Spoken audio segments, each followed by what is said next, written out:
तो चलिए भारत के बिल्कुल बीचों बीच बसे एक शहर उज्जैन की बात करते हैं। कहते हैं यहाँ का हर पत्थर एक कहानी कहता है।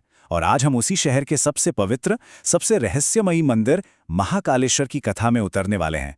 एक ऐसी जगह जहाँ आस्था आज भी सांस लेती है। देखिए, ये सिर्फ एक मंदिर के बनने की कहानी नहीं है। नहीं, ये कहानी है एक भक्त राजा की, एक छोटे से बच्चे की अटूट श्रद्धा की, और उस देवता की जो अपने भक्तों के लिए लिटरली धरती फाड़कर बाहर आ गए। चलिए इस अद्भुत कथा को और करीब से जानते हैं। हमारी कहानी की शुरुआत होती है एक बहुत ही पुराने शहर अवंतिका नगरी से।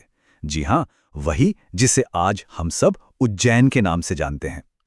सोचिए, एक ऐसा शांत राज्य जहां भक्ति और पूजा ही लोगों के जीने का तरीका था। इस राज्य पर शासन था राजा चंद्रसेन का, जो भगवान शिव के बहुत बड़े भक्त थे। लेकिन इस शांति को भंग करने आ गया दूषण नाम का एक भयानक राक्षस। उसने अपनी ताकत से पूरे राज्य में, आप कह सकते हैं, आतंक फैला दिया था। तो एक तरफ थी भक्ति की शक्ति और दूसरी तरफ आसुरी ताकत। तो जब राजा चंद्रसेन उस राक्षस से लड़ रहे थे, उसी वक्त राज्य के एक कोने में कुछ ऐसा हो रहा था जो सब कुछ बदलने वाला था। और मजे की बात यह है कि कहानी का असली मोड़ किसी योद्धा की तलवार से नहीं, बल्कि एक बच्चे की प्रार्थना से आया। जरा सोचिए इस सीन के बारे में। एक तरफ पूरा राज्य डर और चीख पुकार में डूबा है, और दूसरी तरफ श्रीकर नाम का एक छोटा सा लड़का एक पत्थर को ही शिवलिंग मानकर पूरी श्रद्धा से प्रार्थना में लीन है।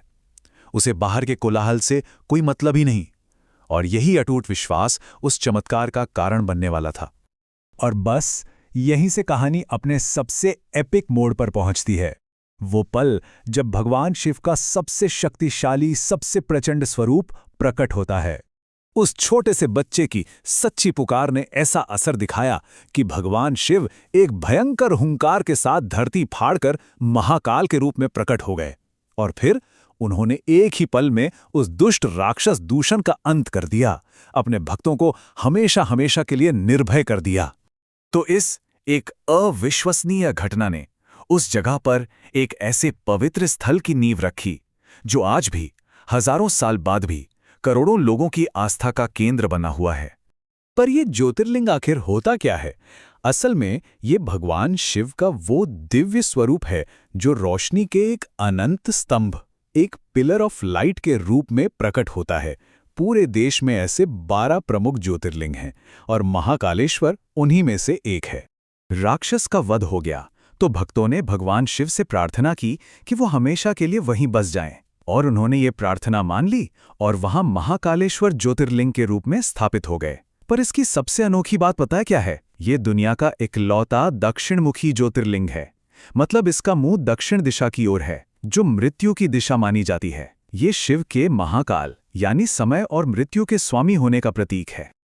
चलिए अब इस प्राचीन कथा से आज के समय में आते हैं और देखते हैं कि उस विरासत को आज भी मंदिर की रोज की रस्मों और अनोखी बनावट में कैसे जिंदा रखा गया है। जब भी कोई महाकालेश्वर का नाम लेता है तो सबसे पहले दिमाग में एक ही चीज आती है, वो है यहाँ की सबसे प्रसिद्ध और रहस्यमयी रस्म, भस्म आरती। ये कुछ ऐसा है जो दुनिया में और कहीं नहीं होता। तो ये भस्म आरती है क्या? ये असल में भगवान शिव का एक अनूठा श्रृंगार है जो ताज़ी चिता की भस्म यानी राख से किया जाता है। ये इस बात का प्रतीक है कि शिव ही सृष्टि का अंत करते हैं, और ये कि जीवन और मृत्यु एक ही सिक्के के दो पहलू हैं। और पता है ये पवित्र अनुष्ठान कब होता है? हर रोज, बिना एक भी दिन चूके, सूरज उगने से भी पहले, सुबह के ठीक 4 बजे। ये अनुशासन और भक्ति की एक जबरदस्त मिसाल है। सिर्फ परंपराएं ही नहीं, इस मंदिर की बनावट भी बहुत खास है। ये मंदिर सिर्फ एक इमारत नहीं, बल्कि अपने आप में एक मल्टी लेवल स्पिरिचुअल जर्नी है, जिसके अंदर 3 अलग अलग मंदिर समाये हुए हैं। इसे ऐसे समझिए, सबसे नीचे गर्भगृह में स्वयं महाकाल विराजते हैं। फिर जब आप ऊपर के लेवल पर जाते हैं तो वहां ओंकारेश्वर महादेव का मंदिर है, और सबसे ऊपरी मंजिल पर वहां नागचंद्रेश्वर का एक बहुत ही दुर्लभ देवालय है। और हाँ, ये जो सबसे ऊपर वाला हिस्सा है ना, नागचंद्रेश्वर मंदिर, वो आम लोगों के लिए साल में सिर्फ एक बार खुलता है, सिर्फ और सिर्फ नाग पंचमी के दिन, बस यही बात इस जगह की पवित्रता और दुर्लभता को और ज्यादा बढ़ा देती है। तो यहाँ एक बहुत ही दिलचस्प सवाल उठता है, अगर महाकाल खुद ही उज्जैन के राजा हैं तो फिर उनके राज्य का रक्षक कौन है? मतलब शहर का कोतवाल कौन है? जवाब है काल भैरव।